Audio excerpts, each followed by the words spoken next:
Sure, whatever you prefer to call it, human situation or the American nightmare has become the international nightmare, or love, or extreme awareness, or this interview is live, right?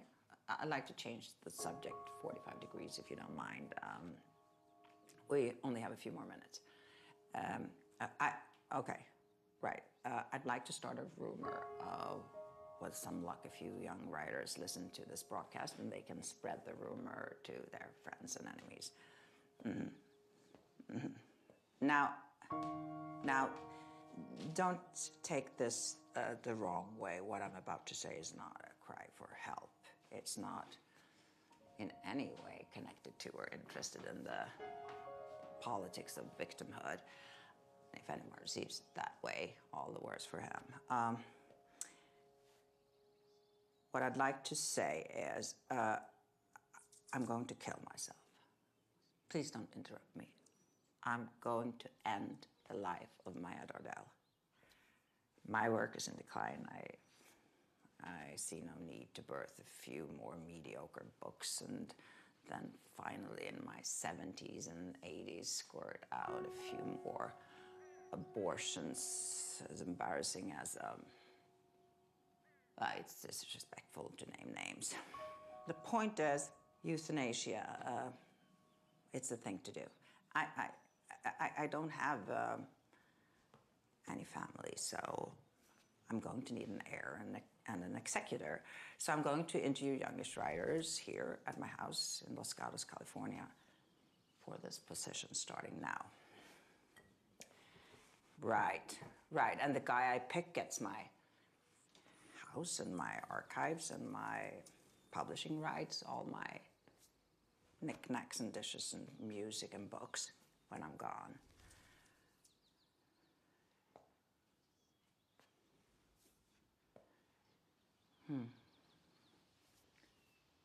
So, anybody talented and capable can email me by emailing the Ither Byrne agency. My agent's name is Lucas Marcy. Lucas, M-A-R-C. Yep, Luke's thrilled. Death's lucrative. Of course I'm serious. Don't be narrow-minded. I want young but professional published writers of poetry. I'd consider a poetic novelist or essayist. Also, women need not apply because I don't like women's writing. Yes.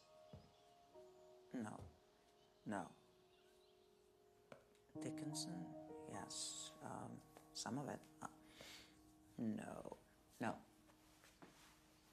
Woolf was a man. No. George Eliot was a man. Yes. No. Sontag was entirely a lie. I know. I slept with her.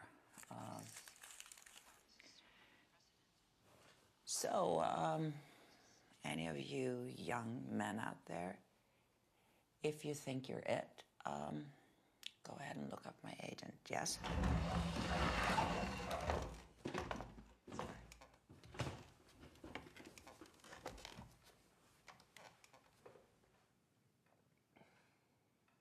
I could show you my work right now. Here. Leave it on the floor.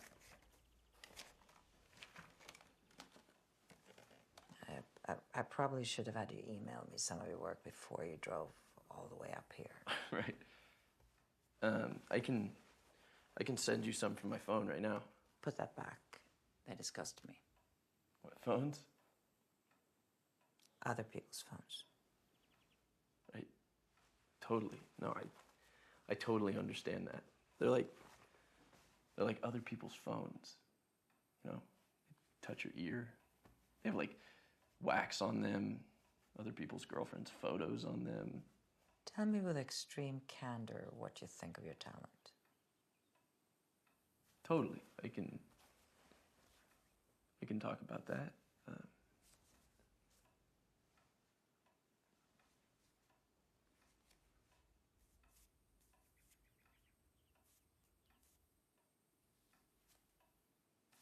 Totally. What?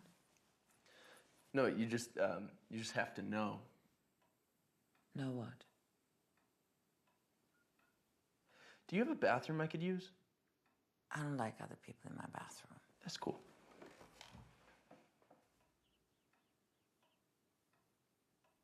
What do you think of me? I love your work. I love Shadow 27-fold. I meant, what do you think of me physically? Physically? I'm not really, Be candid, Moses. like, candid. Very. I'm not really comfortable. Who's comfortable? Just be honest. What? Do I think you're a good-looking woman? Yes. I mean, yeah. But uglier than women your age. I'm a good piece of fruit too long in the fridge. Isn't that like... But good looking enough. At least as I sit here across from you in what appears to be some kind of impenetrable Artemis state. Enough that you're probably wondering what it'd be like to command me, strip me. Strip you?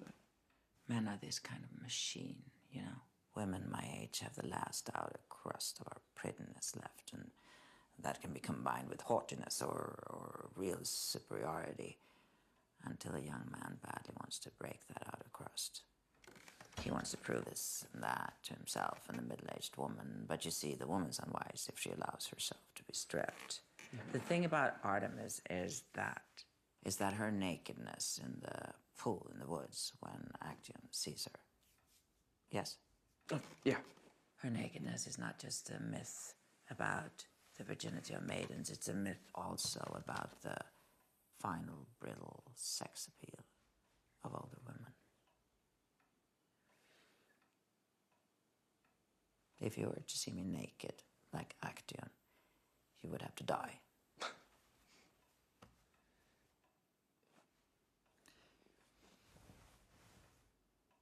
You're a mature man, correct?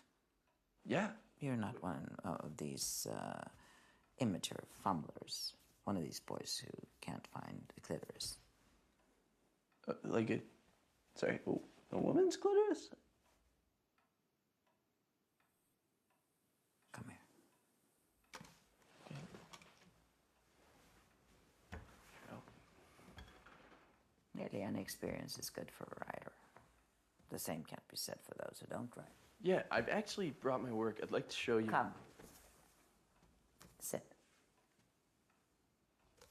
You want me to sit next to you on the couch? Here. Here? Exactly. Okay. Here. Okay. Shit, sorry. No,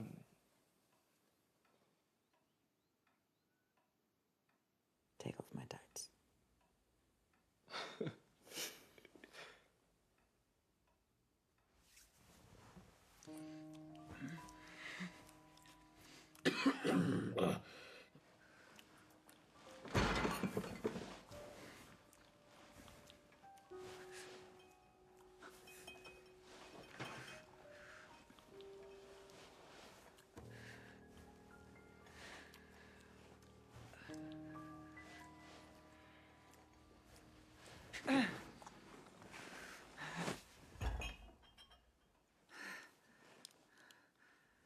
You're surprisingly not bad at it. Thanks. Would you like to show me your poems? First, go clean your face.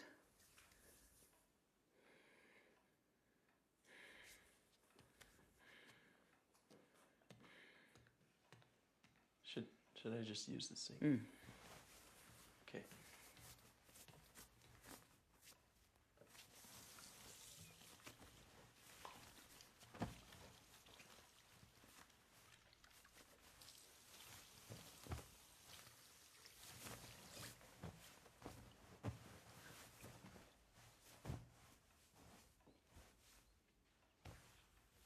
save us time, why don't you just show me what you're certain is your best work in that binder? My best.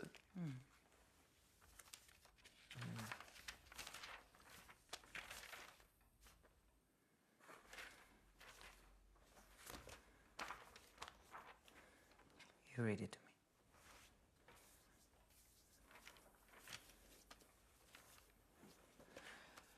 Holy shit. That's the title.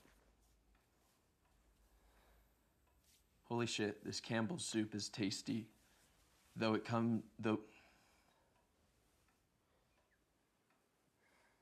Holy shit, this Campbell's soup is tasty. Though come to think of it, it tastes like nothing plus the idea of Warhol with his super creepy friends, so many more than I have, speaking fondly of the times they all had, doing nothing, doing nothing, doing nothing, doing nothing. Making a Hamlet sandwich I have to make for myself because I have no friends.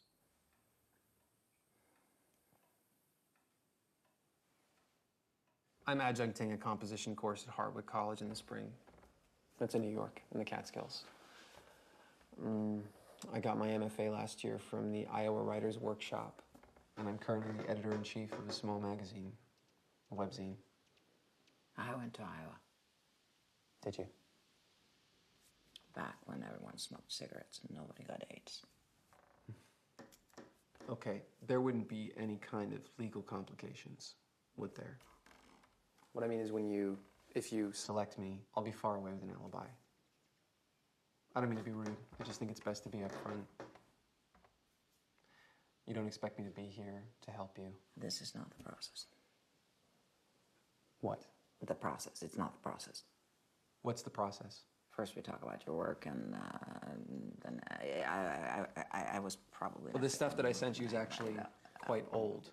I just sent it to you because it seems to do well with the editors of magazines. I'd like to show you what I'm writing currently. Show me. It's an epic poem. Or, well, it considers that idea. It's, well, better to show you.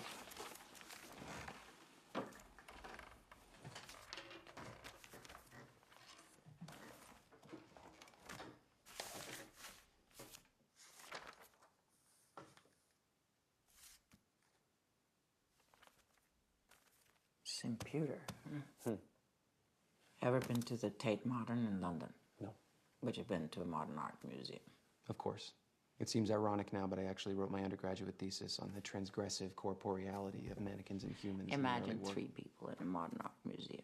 The first is a pot-bellied father, from Kentucky or provincial France or middle Russia somewhere. He's a tourist.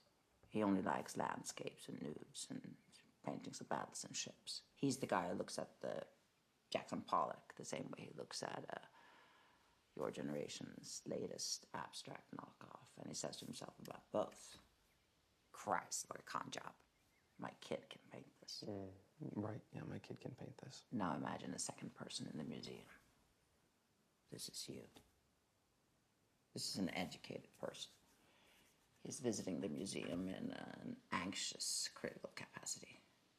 He goes into the room the tourist father just left and looks at the Pollock and looks at the knockoff, and because the knockoff was painted very recently, it gets his attention. And he stands there wondering if it's better than his own mysterious canvases full of similar random shreds of form and color. This is me. This is you.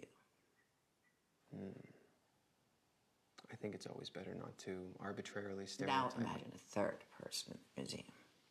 This is me. I look at the Pollock and the knockoff.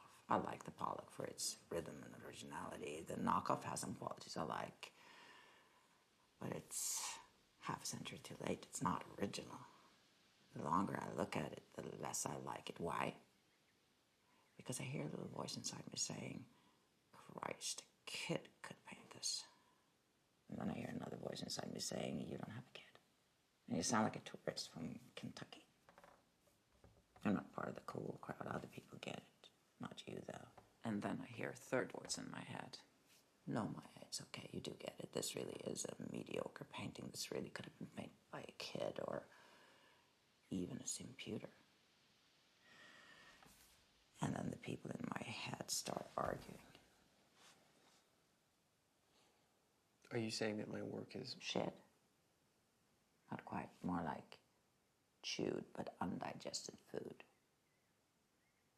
You're young. There's hope for you.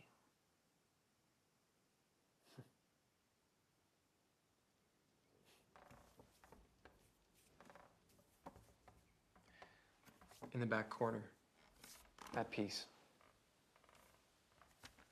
Do you consider that good art? That's a different story. That's not paint. That's blood and human brain matter. Isn't that terrible? But hey, you like cerebral art.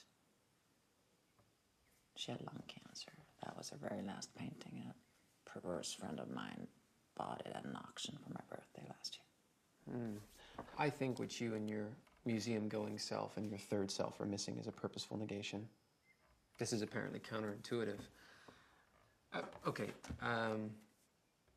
Purposefulness would seem to have a positive component, yes?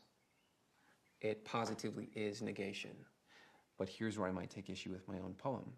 Negation positively is negation, but only within a conceptual system, the perhaps a priori system of logical coherence. So what I'm doing isn't really writing, but unwriting. You see? My negation has no positive aspect. It simply isn't. That's marvelous. Thank you. Did you really say my negation has no positive aspect to me? Yes. Yeah, I think it's blatant at the third line, apacity.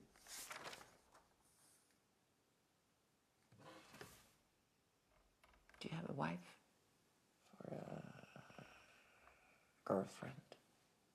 No, not exactly. Are you able to carry out a difficult task from beginning to end? It's no good. Just get in there and roughen it up. Kant was not finished. You need to cut, Jesuit priest. What were you thinking? It's actually in very poor taste. Just give me 2 seconds. 1, 2, 3. Why don't you go home and rewrite this and come back, right? 20, 21, 22, 23, 24, 25.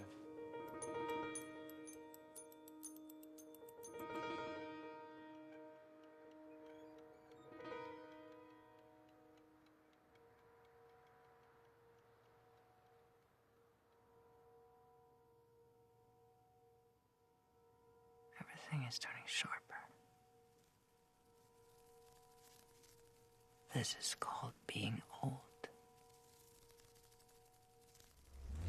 Turns sharp for a moment before it turns blurry. Everything does. At a certain age.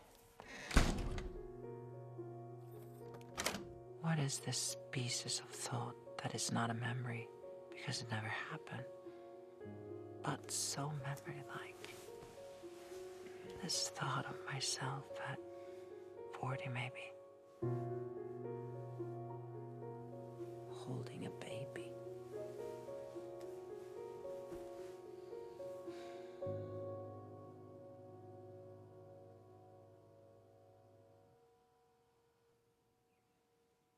There's such a strange green, amphibian green in this view.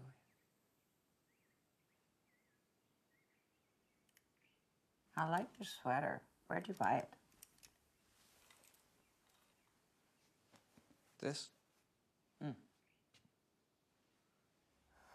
don't remember. Come on. Don't tell me you don't remember. That's a $400 sweater.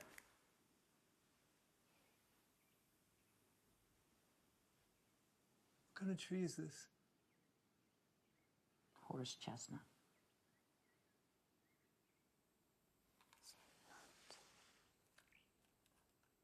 What? What?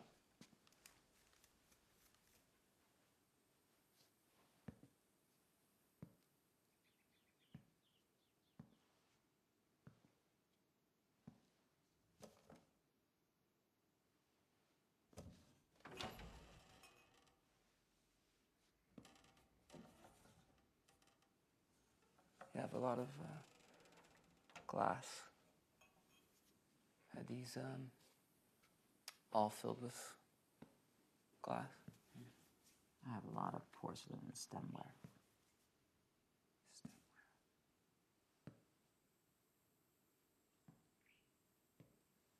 Do you like all these Anglo-Saxon words? What's this?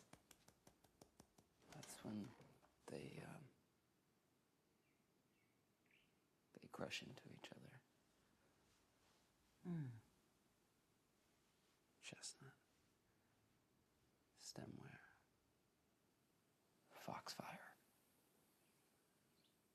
footstool. Outhouse.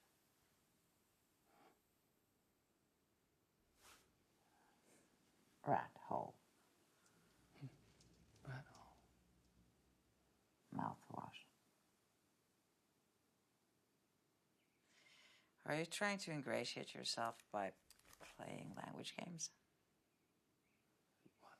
No, I was. It's okay. I like the word. Chestnut. Hummingbird. Nightmare. Of course you do. I know you use it as an adjective. Please, don't quote me to me.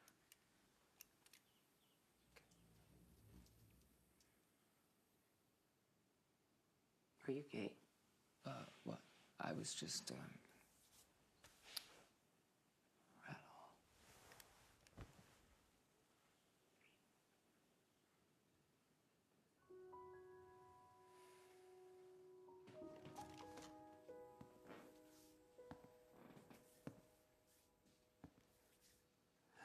I know about porcelain. What? I know about the colors. What does this mean you know about porcelain? You probably already know this, but there were these chemists in Vincennes. These chemists, they would grind the colors, and they started to experiment. And I think they first had some success with yellow, and then lapis blue, like in this piece here.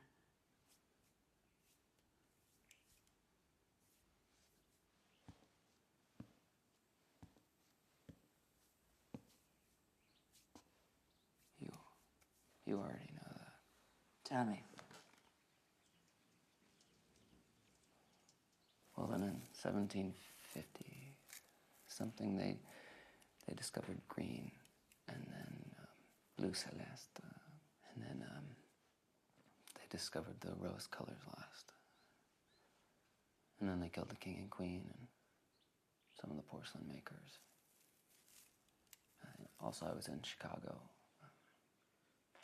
and the porcelain collection at the Art Institute, there's this plate, or a serving platter, and on it is a scene of what they call a peasant life, or pastoral life. And it's green and rose design, and written around the rim, the platter's rim, Pensez l'orez. Are they thinking about the grapes? Yes. And I was with my friend Marie at the time, and she saw the plate first and translated the caption, and somehow I misheard her, and I thought that she said, "Are they thinking about the Greeks?" Where are you going with this? I'm not going anywhere. I just thought it was beautiful. There could be some people on a plate, and then some other people eating off the plate in the 18th century. Just some people in the 18th century in France being asked by a plate if maybe the people that they were eating off of might be thinking about the Greeks.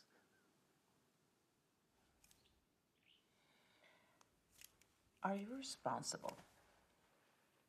Responsible? Do you pay all your bills on time? Do you respond to emails? I don't really have that many bills. Why are you living in Texas? I don't know, my mother lives there. Are you one of these codependent with your mother? So this is Silicon Valley. You're on this top of the south wall of Silicon Valley. And Kevin said that you grow grapes. Top acre. I don't do it. A company does it and gives me a cut.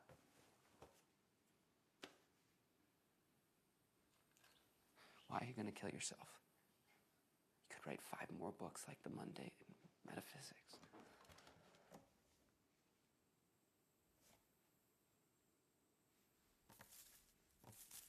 Is that your favorite book of mine? Maybe. I was 31 when I wrote that. Do you think I'm remotely similar to whatever woman wrote that book? Those gunshots? My wacky neighbor. Nothing alarming. Target practice several times a week.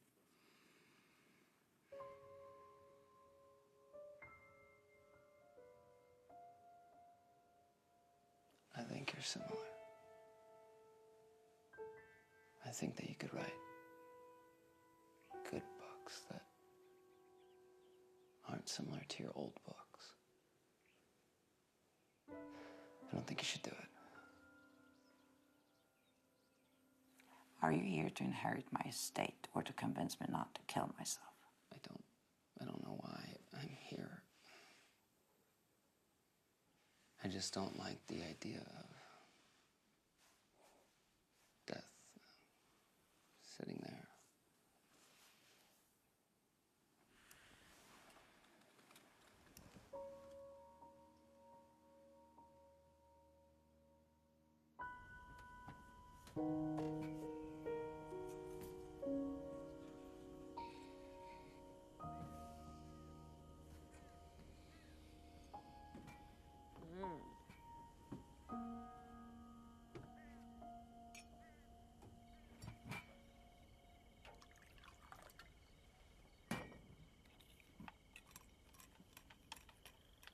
What's this horseshit people telling me? You know, it's worked for a few others. Plath, Sexton, Wolf. It jolts you into a different category. Ugh. Tastes like horseshit. Shit of a horse. You know, priests don't pay taxes. Neither should we. Who's we? Us. Culture creators. Not you. You're a tune-in or drop-outer.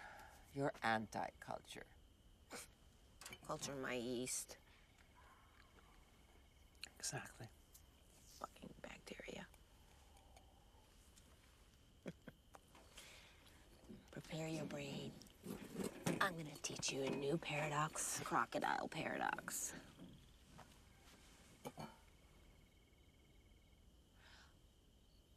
A crocodile snatches a drag queen from a riverbank. The queen mother is there for some reason and pleads with the crocodile, please don't eat my son. The croc says, Your Majesty, I will only not eat your daughter if you can guess correctly whether or not I'm really gonna eat your skinny ass daughter. So there's no problem if the mother guesses that the crocodile won't eat her son. She's either right or wrong. But if she guesses that he will eat them. It's fucked You up. told me this one years ago. Without the queens. Do you still nap? I don't know. I used to nap. If I got caught by Ismail even, I'd lie and say I wasn't sleeping.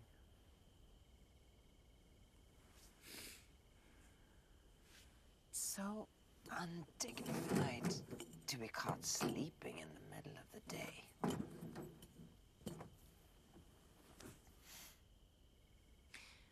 Yeah, but if the mother is right and the crocodile really is gonna eat her son, then he has to return him. Fucked up. I wouldn't publicly joke about suicide.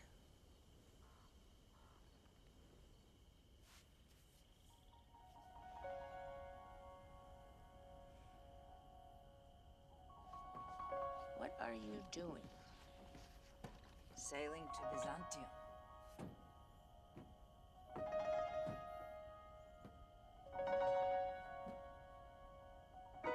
Were you surprised I invited you up here?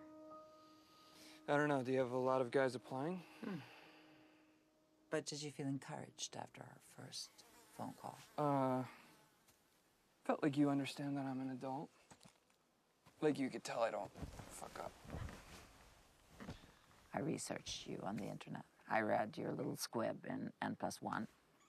Do you dislike Americans as much as you dislike the Russians and the Israelis? Well, I'm egalitarian, you know? I think all cultures and ethnicities should suffer the same amount of abuse. Turks piss me off, for example. My ex is a Turk.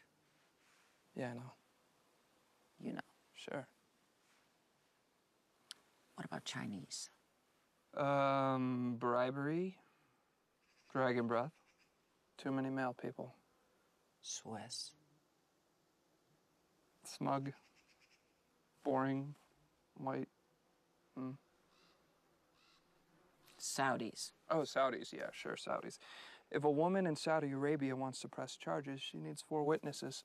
So as long as you gangbang with only 3 friends. Canadians. Boring. Mexicans.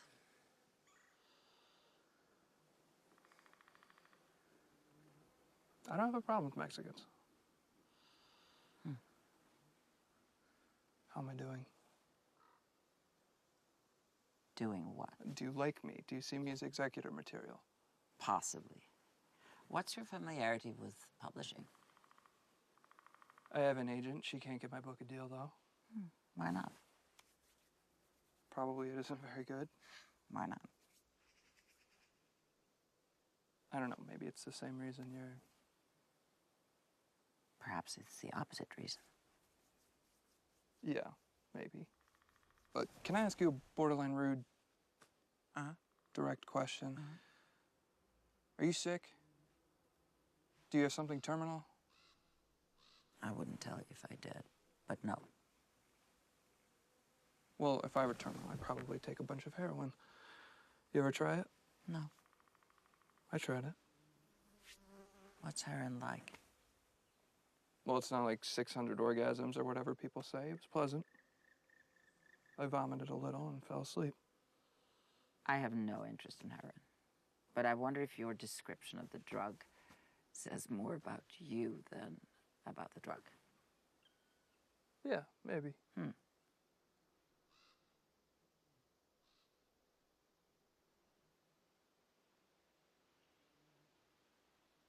Would you describe yourself as a sensual person? I would describe myself as cunning. Yeah. My brain works fast enough to fake its way through any sensual experience. And then, you know, what's the difference? The difference between sensuality and fake sensuality. There's a tremendous difference. Yeah, maybe. I'm skeptical, though. Like, I can work myself into a hell of a metaphysical mood if I need to. Meanwhile, I have friends who feel so much, who couldn't live their lives without wine and amazing sex. They're miserable people. They should kill themselves. Yeah, except apparently not one of them has written anything good enough to justify You it. understood me then, what I was saying a minute ago. You understand I'm never being flip. Yeah, I understood you. I get everything the first time. Mm-hmm. You don't have to play these cat and mouse games with me. I mean, you can if you want to, but you don't have to. What am I up to then? Sure, I get why you're doing this. Well, you've got some terminal disease. You probably like what you wrote 20 years ago, but you don't like what you're writing now. And probably other people agree. And so you figure if you go off and pull a Foster Wallace, you'll probably be doing your good books a favor. And good books need all the help they can get these days, especially when they're competing with bad books for space. Bad books like mine. You know, my agent's still pushing. It'll probably happen too. And that's too bad for everyone. Because my book will take up space, a few thousand people will read it, and there are 10,000 of me. Yeah. So I get it. Good writing is not good enough anymore. You have to kill yourself or someone else. Are you a closet right-winger? Well, I wouldn't mind selling this place and dividing the money between myself and 9 friends. If I decide to write for this, I don't care what you do with the property. But what about your politics, especially regarding women? Women? Yes, I know. But if I'm going to trust you with my afterlife, I need to know that you believe in the very real mental existence of women. Well, do I look skeptical of your mental existence? A little, yeah. No. That's bullshit. I don't have that problem. I don't have alienation issues. Possibly that's why you describe your own book as not very good. No, come on. What do I have to do to prove to you that I'm not an idiot?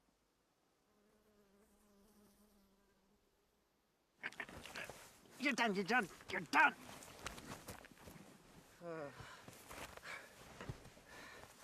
Oh, no.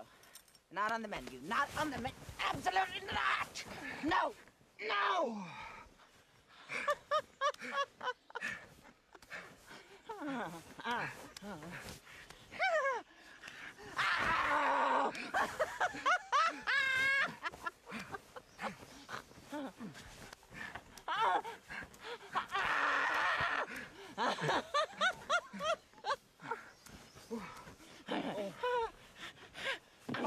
I'm gonna kill you! I'm gonna kill you! I'm gonna kill you!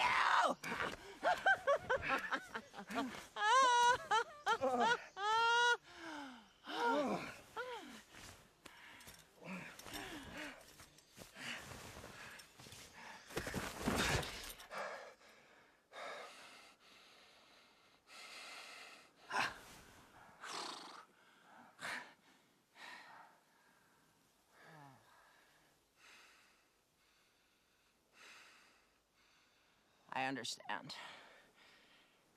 You had to fuck me to prove It's no big deal. I always fuck a woman after I go down on her. What should we do now? Now, we watch you get off my land. You're out. You can't be my executor. Do you have any alcohol? I'd really like a drink.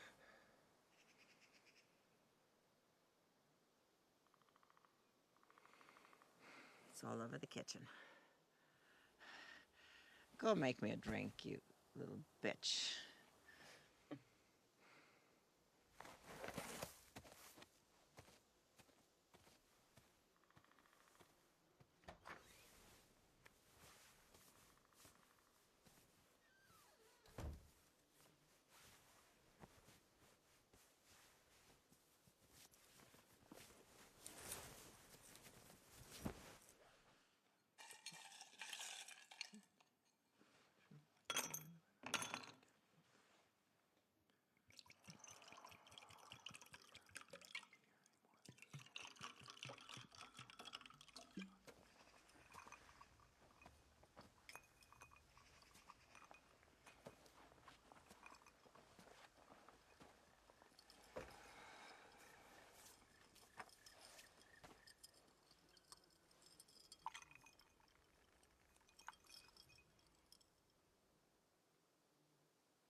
least 10 women would call what you just did rape.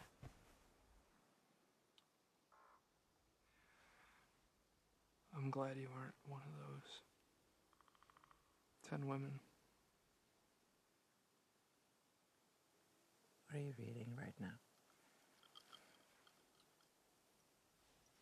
You know, not much actually. I find myself without a lot of patience in my 30s. You know, it's weird. You think I'd have more patience.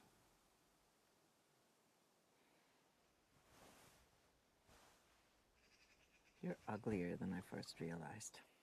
Yeah, well, my computer and my phone have killed off my ability to be beautiful and read. I read the whole mess in my 20s, and that was the end of reading, and now I just write and skim and write and skim. And I read your novel in my 20s. I haven't read your poetry. You should. You might learn some fucking grace. The 3 books I wrote in my 30s, those are what sycophants call genius. 1, 2, 3.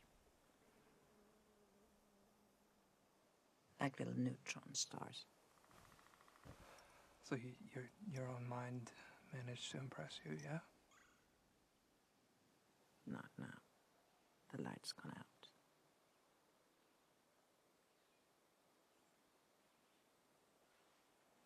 In my 30s, yes, my mind was very good.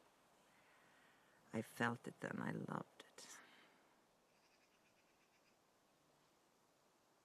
It was like a set of strings, all intertwined, but not tangled like necklaces, but like a 10 or 11 dimensional hammered dulcimer.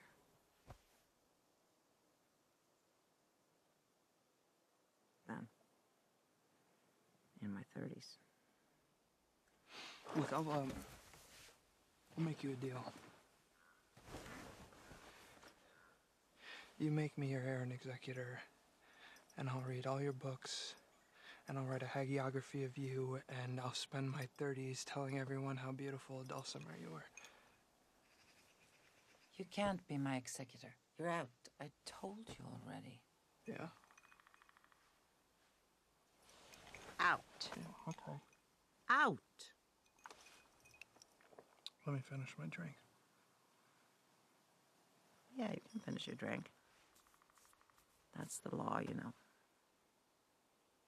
The laws of hospitality are older than poetry, even.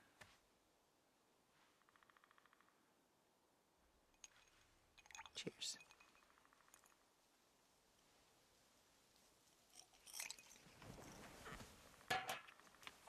So, when can I come back?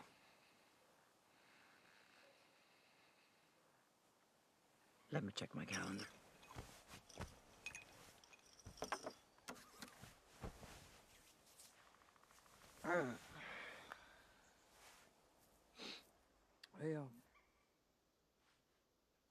I play the violin, you know. Next week, next Thursday. That's the name or nothing. Well, I'm not free on Thursdays. I wait tables. I'm a fucking plebe. You're free on Thursdays if you want to come back. Okay. See you Thursday.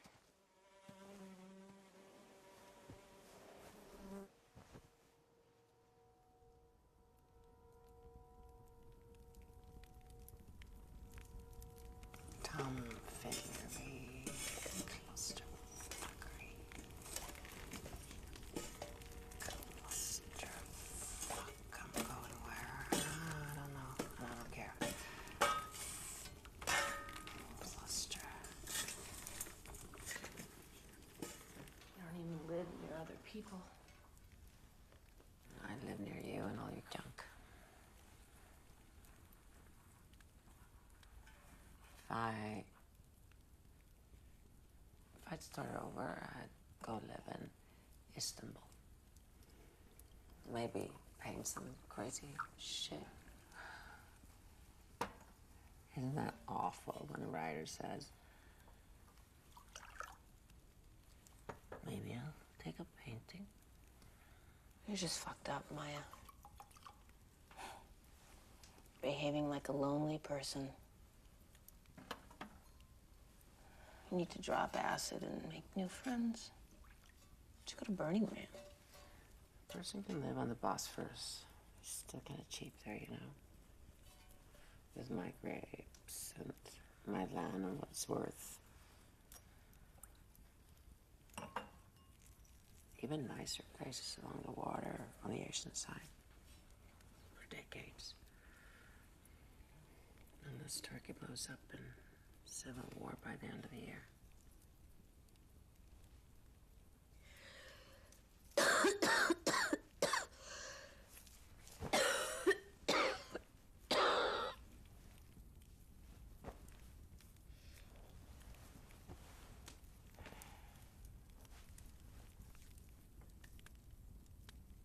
Do you miss his smile?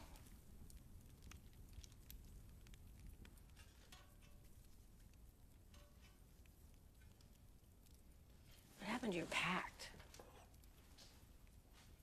What pact? The one where you get back together when he turns 60. You remember that? Pacts are for pachyderms.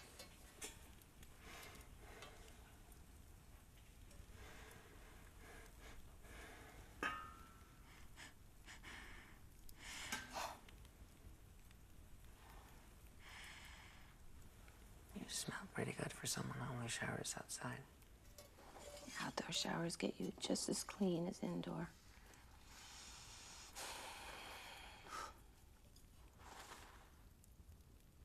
It's okay to admit when you miss someone. I don't miss his smile. I do miss Turkish men, though. I'd like to meet another Turkish man.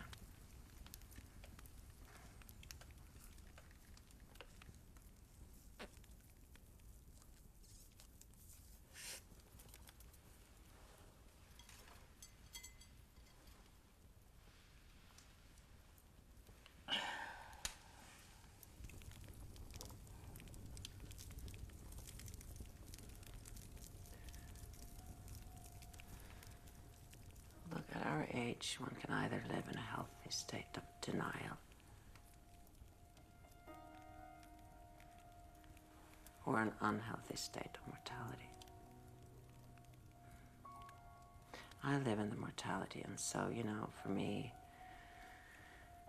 everything is starting to have this ghostly profundity. Exactly because nothing is, in fact, profound. And there are no ghosts.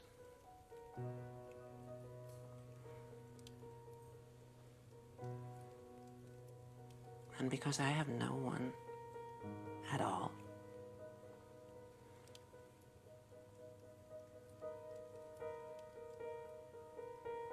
the only thing that matters to me are the books I wrote years ago.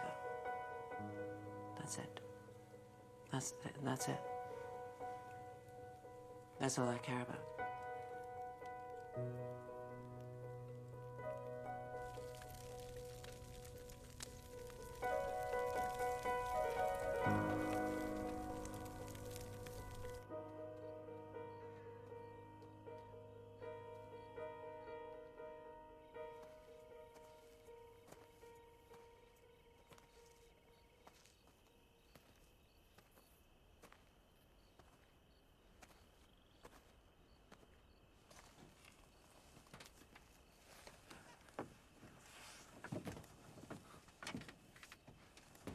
What is this? My boat.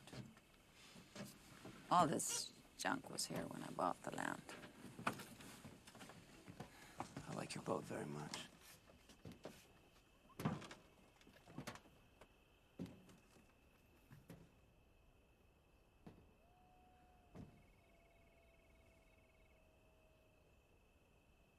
You know, there's another boy, man, whatever you all are. His writing is not as good as yours. But there is competition. Paul. He's not like you at all. He's not a mama's boy. Would you like to meet him? Meet him here? Yeah, at my house. He comes twice a week. No. I mean, no, I'd prefer not. That might just be too bad.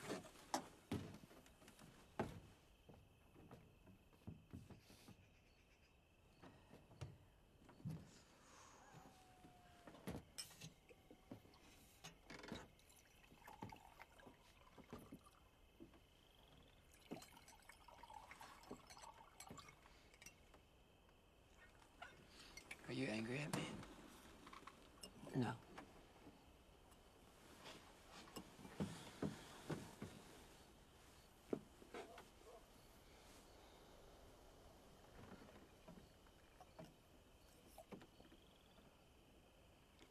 I'm not obsessed with my mother. I don't live in Texas because of my mother. Oh, yeah? No, my mother was terrible when I was little. Oh, yeah. What terrible things did she do? She slept with men. That sounds just awful. Hundreds of them. Was she prostituted? Was she? No. Well, I can't have a man taking over my posthumous rep who doesn't like mean, old, libidinous women. My mother wasn't mean or old or even so libidinous. She was a person with terrible values. She wanted to be a news anchor on television. And? And she tried and tried, and nobody gave her what she wanted, but they just kept teasing her and having sex with her. And they were all horrible people.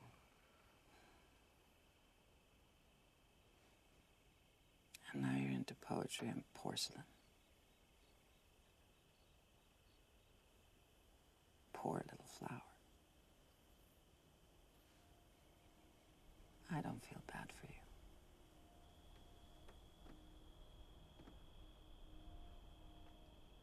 It's getting dark. Go back to your hotel.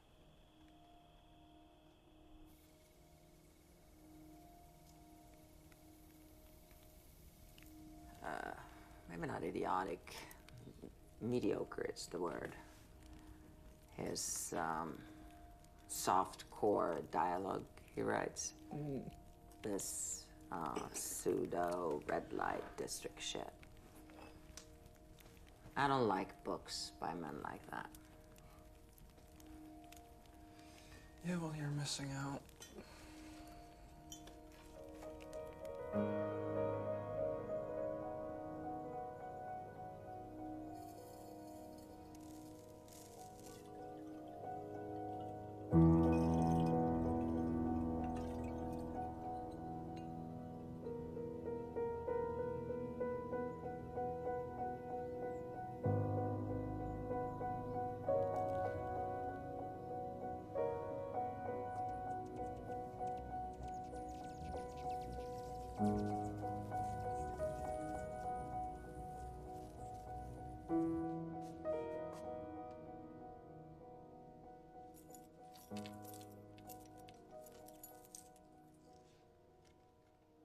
Hello, Ismail.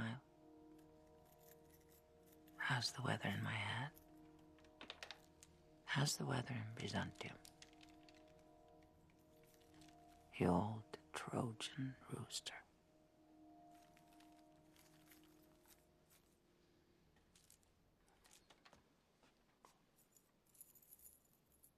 I don't want to hear the criticism. So That was lovely. We can just let the silence continue. Just read it, Ansel.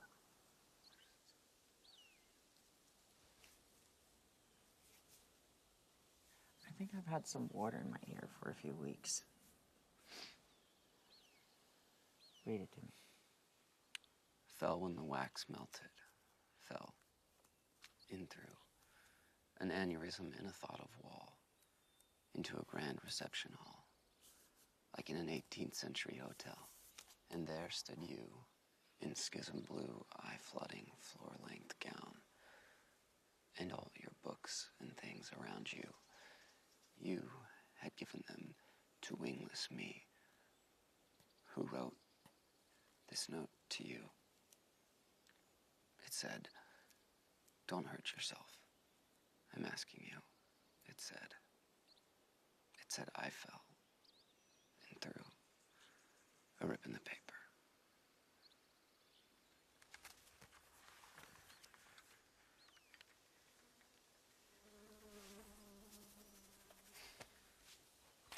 You're a sweet boy, Ansel. Thank you. One almost imagines you're the kind of reactionary who writes because he felt something, and not just because he wants to be published. There might be an unpublished novel here somewhere on the property. Given the corporate takeover of publishing, I think a Maya Dardel novel is worth an advance of maybe $100,000 if I'm living. But I think $1 million maybe if I'm dead. That's not why I'm here. Did I hurt your feelings again? Why are you here, dear boy?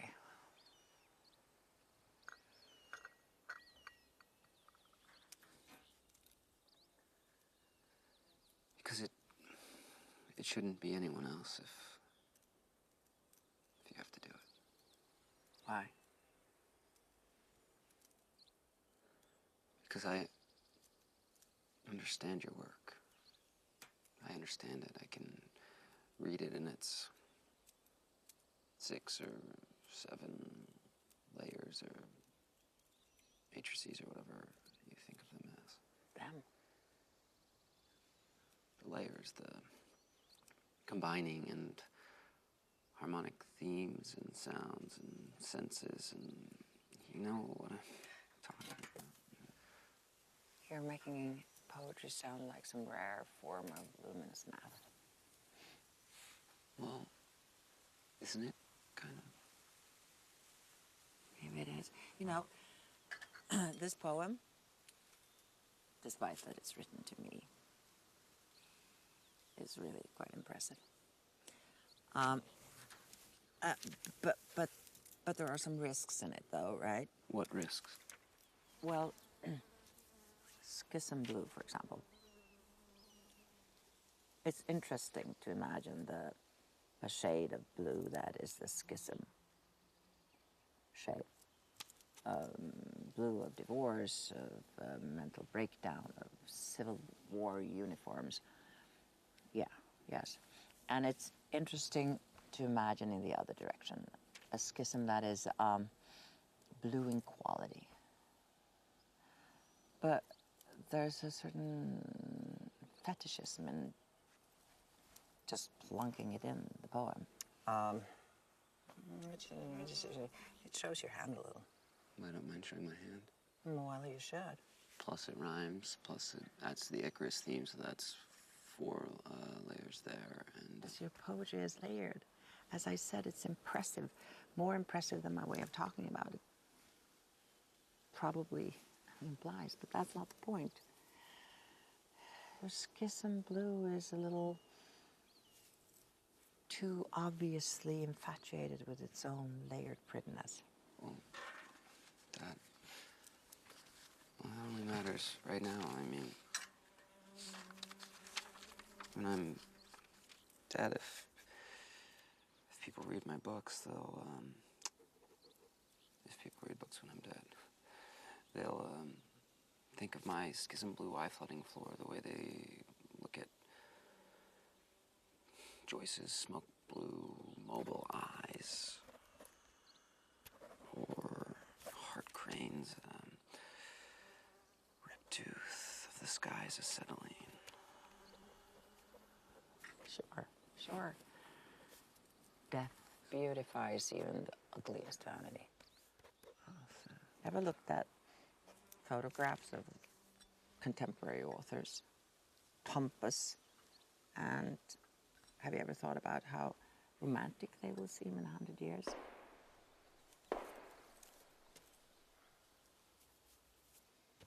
We're soon to be extinct, I think. We're like the dodos and the aristocrats.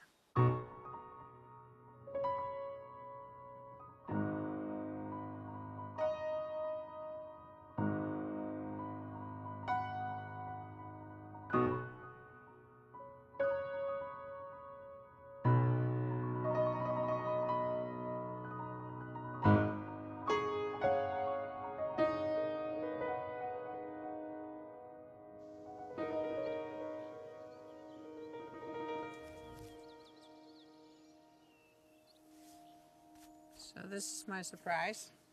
Very impressive.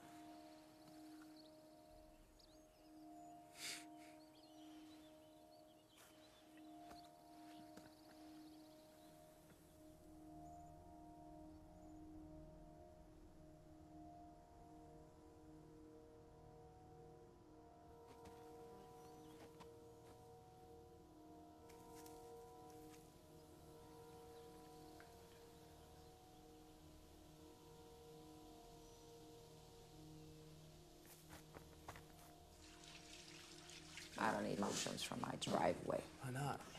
If I'm wrong, there's only a 1% chance that I am, then the worst thing that'll happen is that we'll die, and you want that.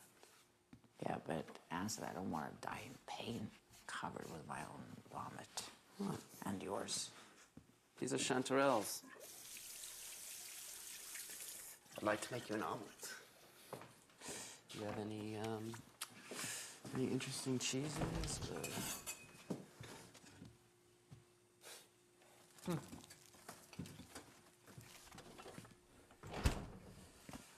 Garlic? I got some strange Israeli frozen garlic. It's really from, it's probably actually from China. I'm covered with some pulverized horse. I'm gonna put this for 30 minutes. If we're alive when it goes off, hurrah for us.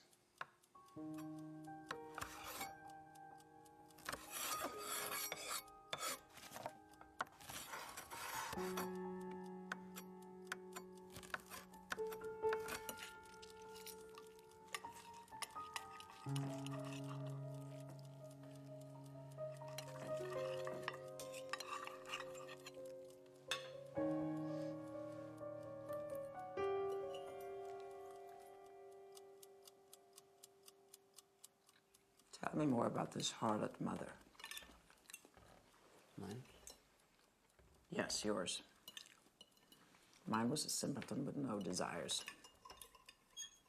I'm interested in ambitious women, even shallow ones. My mother's never honest. She plays games. Give me an example. I don't know, she doesn't realize she's playing mind games. And I'm forced to play them with her. Like you're forced to play with me. No, you're very aware of the games you play. Is she my age? Slightly older. And how does she mind fuck you? Give me examples. She claimed that she didn't get any sleep at all because she had this dream that she and my sister and I were all at some... Do you have a sister? Zoe, yes. And in this dream that she claims that she had, Carl, my father's brother, knocked me over the head with a microphone stand. told me that my father wasn't my real father, but my father was my sister's real father. Zoe's older. She's younger. Anyway, she called to tell me that she had dreamed that. What did you say? I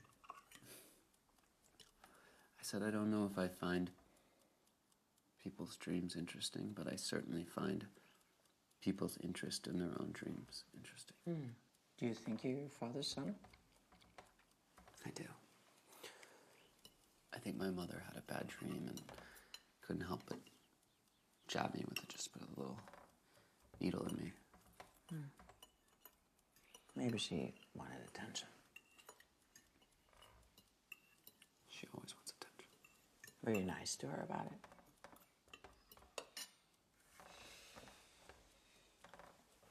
Yeah, it was nice, I guess.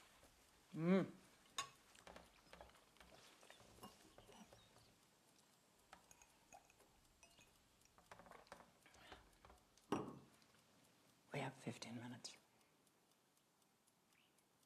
till the toxin takes effect. Do you know the first signs of mushroom poisoning in a pregnant woman? Her breasts shoot milk. I read this in a novel, so it must be true. Your body confuses the toxin arresting your system for a baby. I like that.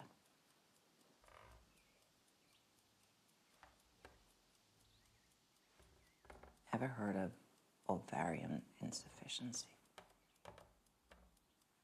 There's material for a bad poet.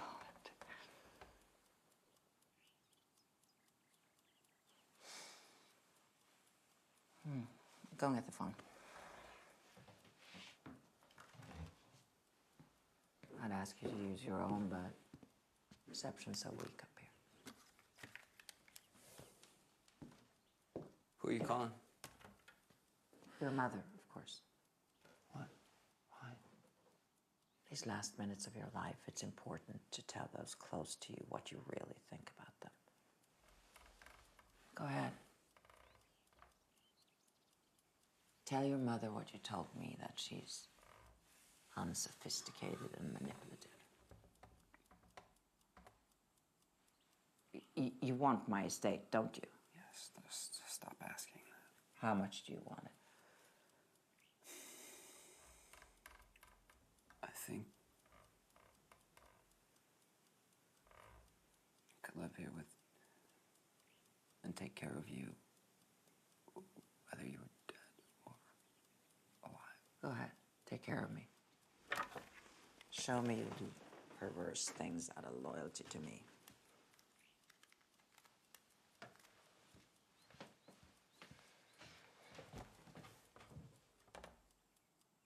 We don't have all day.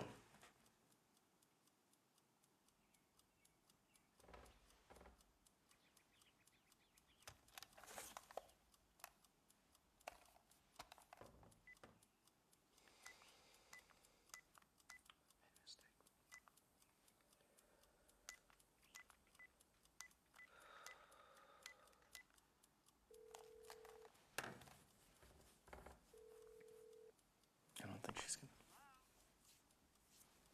Hi. Yeah, it's me. No, I just wanted to tell you something. I want to tell you something. No, you don't have a choice. The city makes you pay them. No, I want to tell you something. Will you let me speak?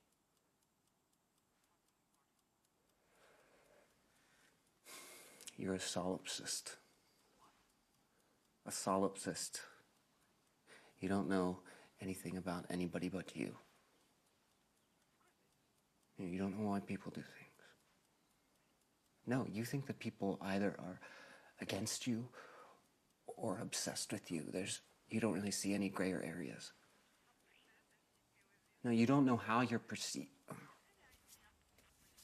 Please don't cry.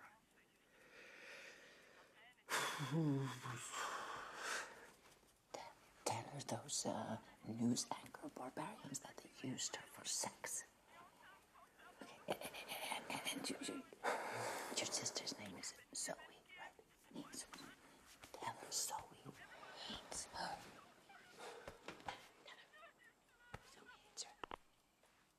Zoe hates you. She hung up before I said that.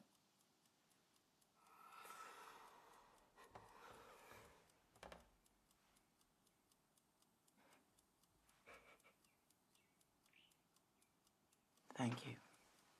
You did well. Go clean your face.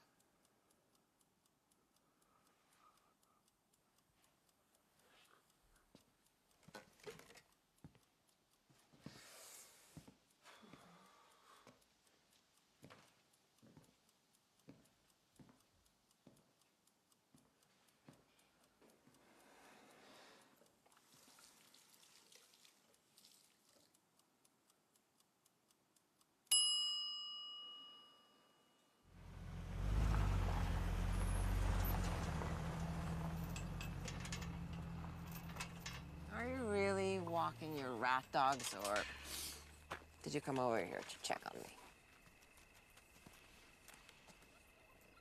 Which boy was that? That's Paul. What if somebody called the cops? You ever thought about that? Someone called the cops on me a bunch of times. Police already called Oh, yeah? several weeks ago. I told them I was proud of them for listening to NPR. This social worker cop, his name's Alfonso. Do you like the name Alfonso? Could you unsarcastically fuck a man with that name? I've never sarcastically fucked anyone. That's your department. I told him thanks for your interest in contemporary literature, and no, I'm not a threat to myself, but merely someone who enjoys speaking in metaphors. Go already, squat. I told them if they started listening to other interviews with writers, they would have to worry we're all threats to our own person. You're more a threat to others, I'd say. I'm going to drop acid on Sunday.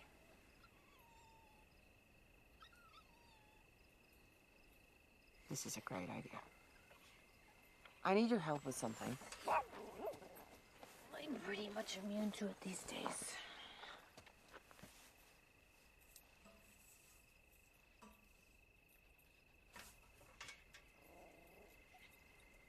I need you to know that I'm utterly sane, even if I go.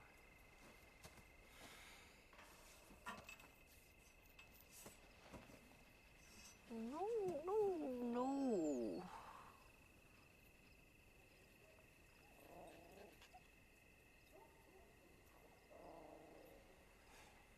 Yes, dear.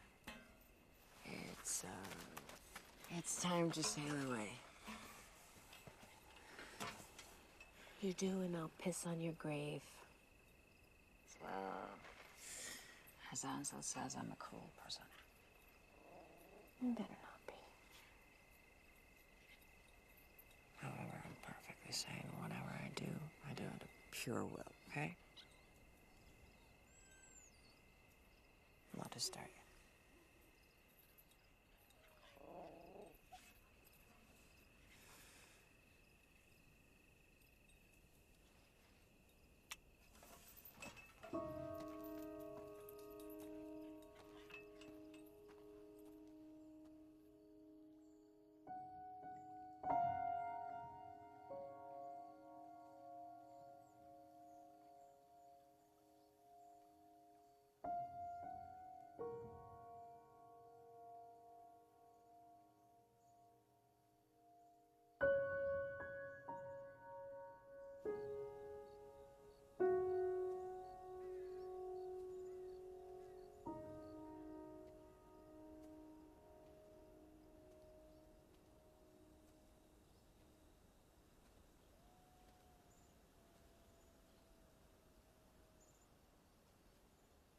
what you did yesterday. I know.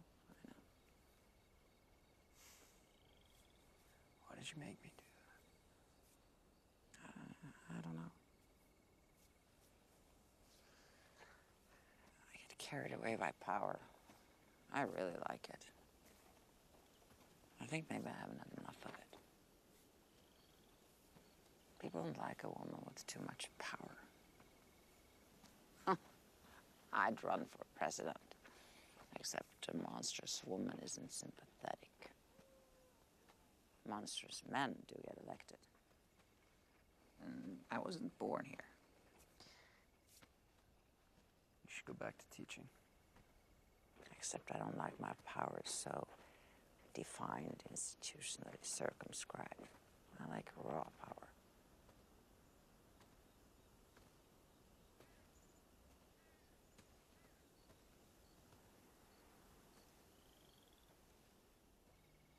It sounds like something that someone very young would say.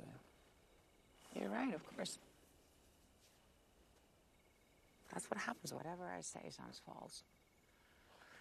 Talking about death is a lot like dividing by zero, you know, because it generates these error messages.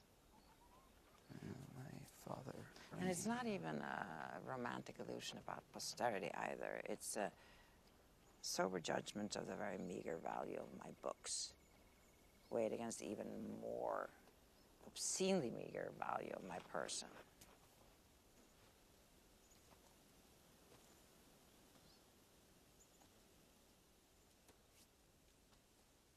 Toughen up, Ansel. The things I do are merely mildly horrible and cruel. I'm actually maybe fond of you. And furthermore, your mother's probably lovely, sympathetic even. You're probably dead wrong about her. Everyone should hear how miserably misperceived they are. Communication would be less of a clusterfuck if everyone knew how much of a clusterfuck it is.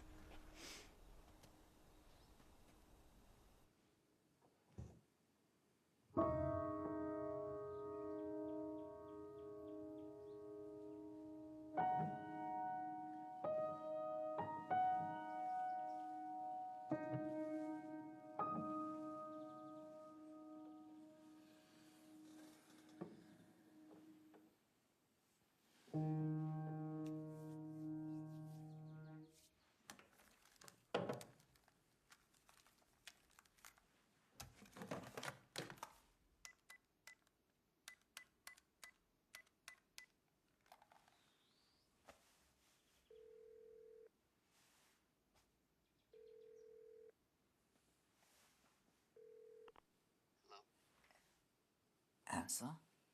Hi. You're coming up tomorrow. Yes. Good.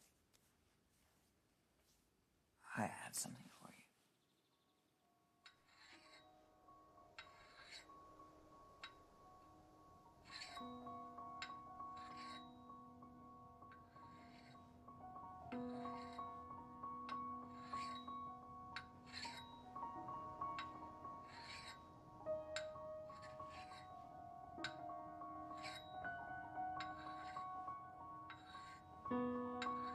One can look at it however many ways. One's time alone.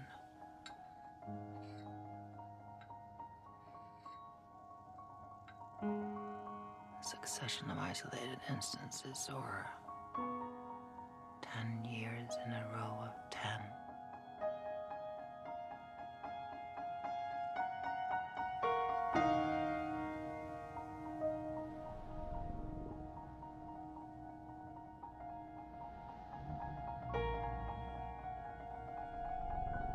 One 10-year moment, or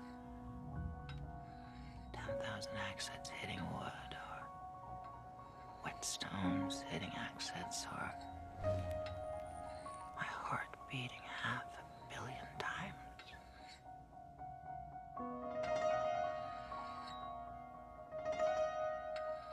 And there's the speed of light.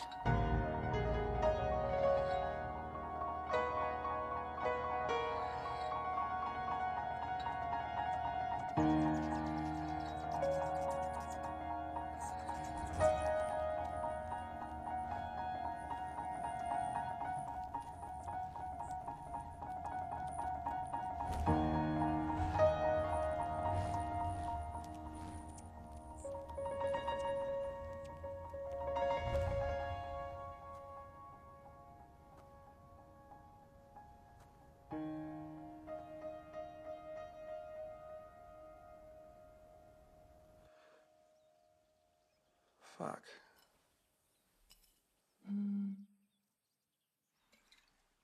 Fuck. Fuck. Fuck. Fuck. Fuck. I'm saying. No, I'm saying that everyone is a hypocrite. It's, you know, especially someone who says she isn't. You can say whatever you like. I won't sit here and argue with you. Only uncertain people have to argue. Fuck. Who the fuck is that?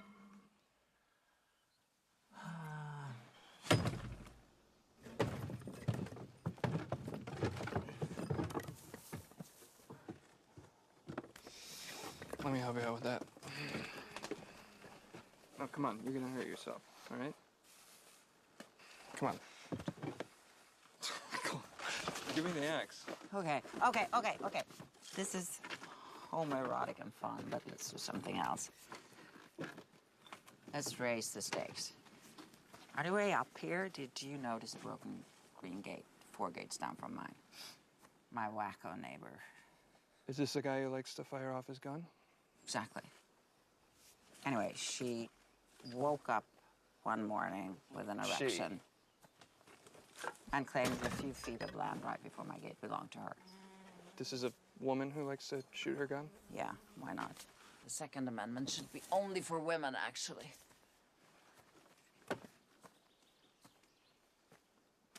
Anyway, one night she chainsawed down my mailbox to add to her ex-husband's hoard of junk.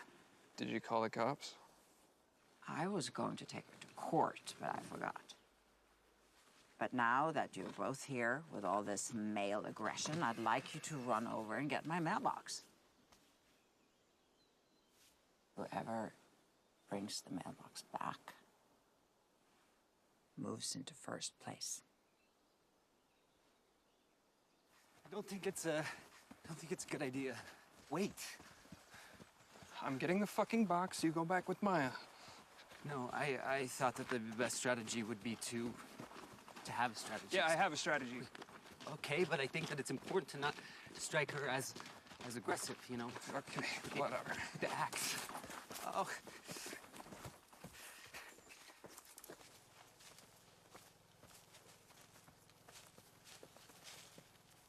This is just really bad planning. This is really bad. And we should just ask her for it. You know?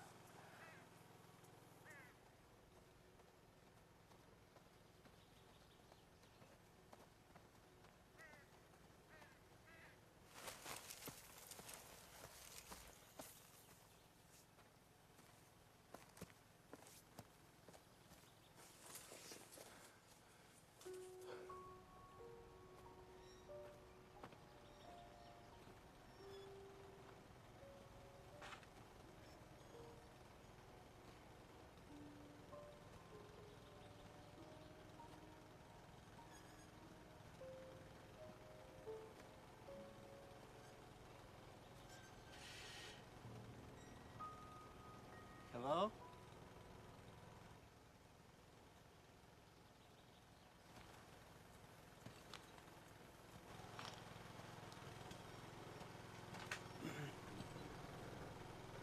Excuse me.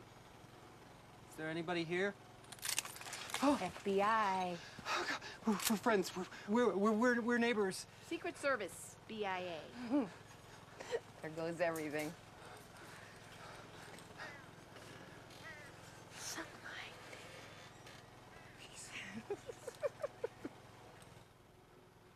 Can you put the gun down? State your business. I promise I come here with good intentions. I'm friends with Maya Dardel. Oh, that bitch. She drives up my road, up my ass. Now, I'm a very private person. But I'm people. I'm here to make peace. I know about the land dispute, and I'd like to offer you $300 for Maya's mailbox. Whoa. Wow, you can't buy a whole country. Shit. Sure. Oh, worry, Billy. right? Forgot. Plan. The plan.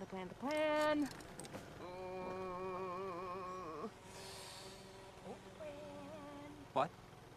Oat bran. A man was sentenced to death. What? What? Okay, we gotta move. Move. Move. We can talk Go, this out if go. you want. This way. This is the paradox of the unexpected hanging. It's from the 1950s. The crocodile said himself, you can't know which day you're gonna die, so it can't be next Sunday. Why not? Oh, because the judge says the hanging will take place on one of the 7 days of next week. You will not know which day you will be hanged. You will be hanged on a day that you don't expect. Hello. And on Thursday, to the prisoner's huge fucking surprise, the hangman arrives and says, I'm gonna hang you in an hour.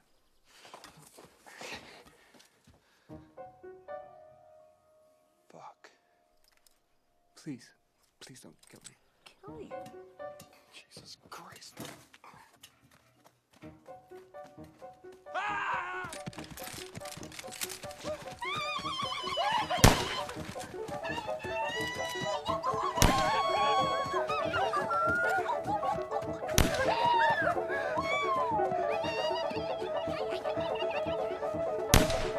What?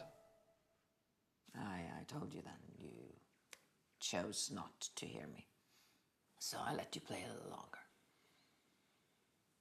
Are you serious? Mm-hmm. He wins, you lose. You lost the first time you came up here.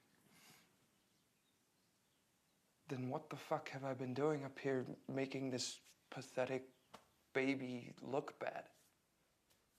Hansel is a better writer than you are. He's not pathetic. He's just sheltered. What's so horrible about that? Are you fucking kidding me? It's never been a real competition. I've been using you to see if Hansel's capable. I need someone who can defend the posthumous Maya against your type. Don't try to make me into unstable or hysterical, who knows what. They'll butcher my books, they'll rape my dead body. They'll turn me into plat. You wish. You see? You see? What about the money I spent on gas? You know, I skipped work again last Thursday. Are you saying I get nothing? You got to fuck me, didn't you? Oh, what an honor. I'm just lucky I took that initiative, you know, because you would have just left me with blue balls.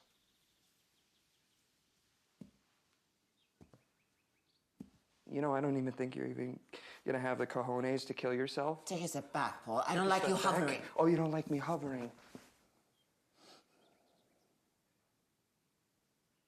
You're never gonna kill yourself. I know you. You'll rot up here for years. You just wanted some attention from some guy who would never look at you on a city street. So you hide up here like a little witch. You do your makeup oh so carefully, and you lure us up here to lick your old pussy because, hey, I don't see any fucking hot young 24-year-olds fucking up your local monopoly on womanhood. Are you fucking serious? Out, you're out. You don't talk to me like that in my own house. You're out! I'm not out. You're out. You're out. You are out, Tom! Get the fuck back! Get out! I'm fucking sick of you! Get off of her! Ow! Fuck. Fuck!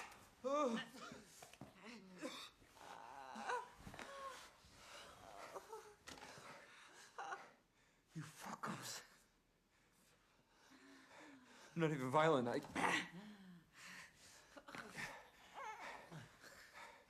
You know what? You get what you deserve. I don't know anyone with 1 ounce of testosterone who wouldn't fucking defend himself from you lunatics.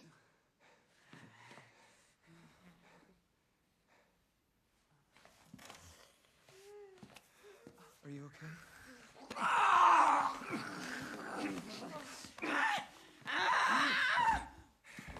I'm fucking out of here.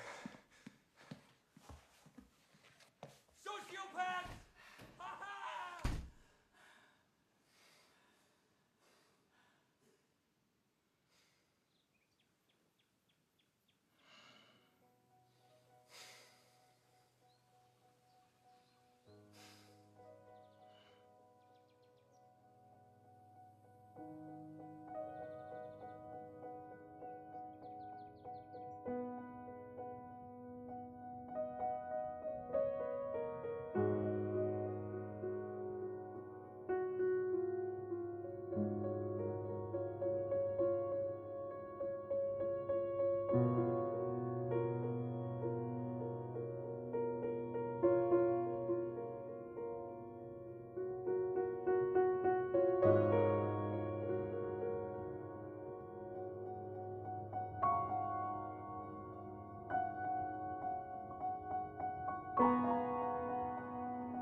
You need to navigate this exactly, because they're not going to find a body, and I don't want you having to wait 7 years before. Yeah, I memorized your binder system on Monday. Okay, fine. You'll talk about all this again with your new lawyer. All mine is yours, even my lawyer. Thank you, Maya. Don't thank me. He's an anarchist and I'm a monster. This may all end up being a nasty con job. I took out a giant loan on this land about a year ago and put the money in a little mafia boutique bank in the Cayman Islands. Yeah, I read that in the yellow binder. Why did you do that? Complicated, dishonest broker, my own mistakes.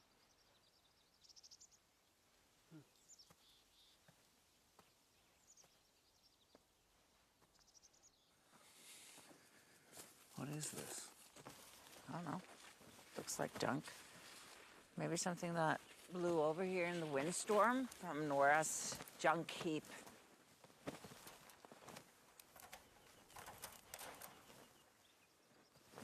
Looks like it's some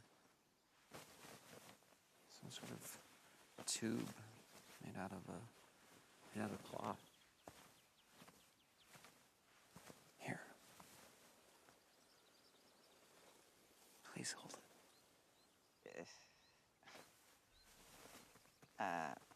Is there a plan here? What are we doing?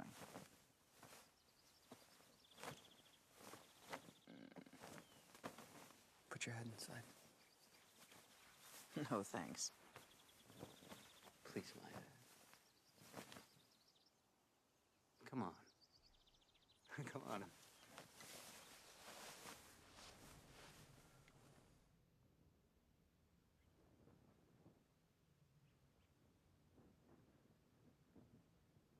Hi.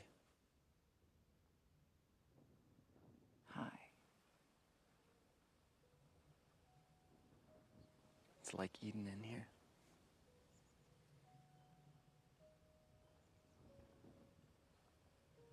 If you don't get the money in the Cayman Islands, does that change your loyalty to me, to my work? I don't care about money. No. You're not corrupt like me. No, I mean, I have enough. Enough. What? Money from my father dying.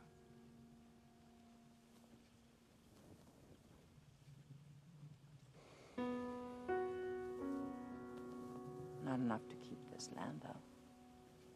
Oh, I don't know.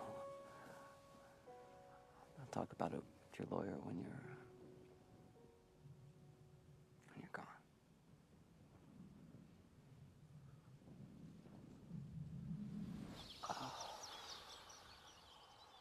What a relief. What? My fucking ear just unplugged.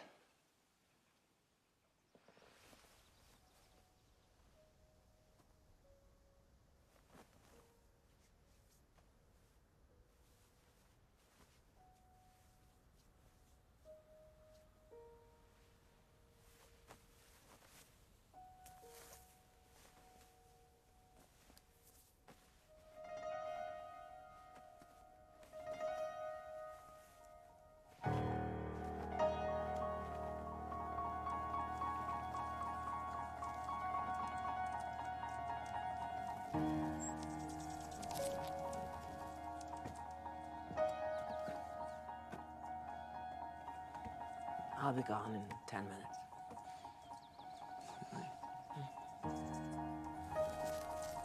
So early. Come.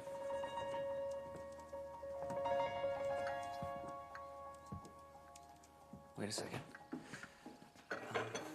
I have something for you. It's, I wrote it down for you to take.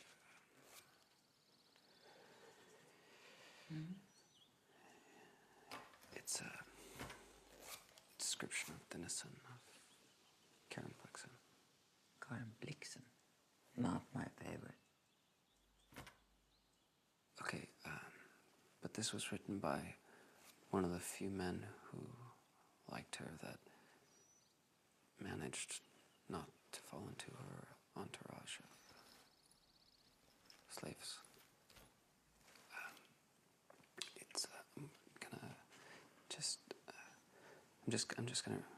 I'm gonna read it for you.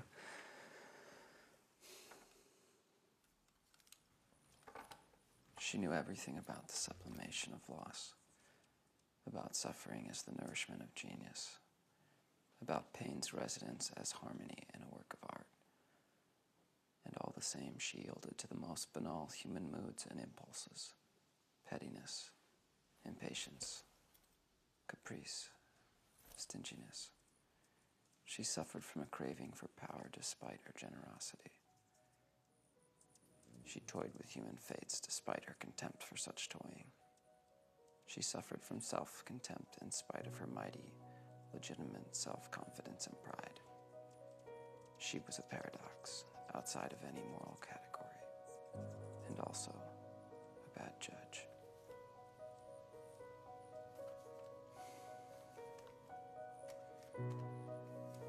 Now, help me load up the car. I can't carry any of these. It's amazing how much cosmetics and clothing a woman needs just to end her own life.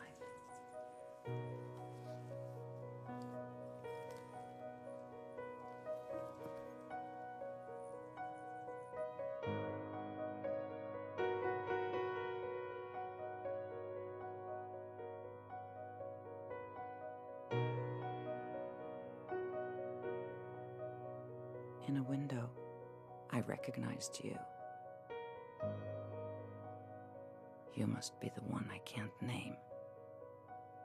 The man with a faint voice. Behind my voice. I thought it too was mine. But the cadence was borrowed. Thick, muscular chords. Like those in the baritone's throat one day in Europe somewhere, years ago, with a friend who since died. If clocks can be trusted with one's life. In some temple or chapel we paid to hear a man sing. I thought I'd recognized in the baritone's sonic and temporal glass, in the thickness of that, a note of my own. An affinity there, where such ciphers as love and infinities brook no maudlin or essential sense. But anyway, somehow sing. Like one sings to a child who can't judge. Out there in the part of my voice that remains unself-conscious. I thought I saw you in a window there. In that part of town. I thought you would look like me. But you must be an adopted son.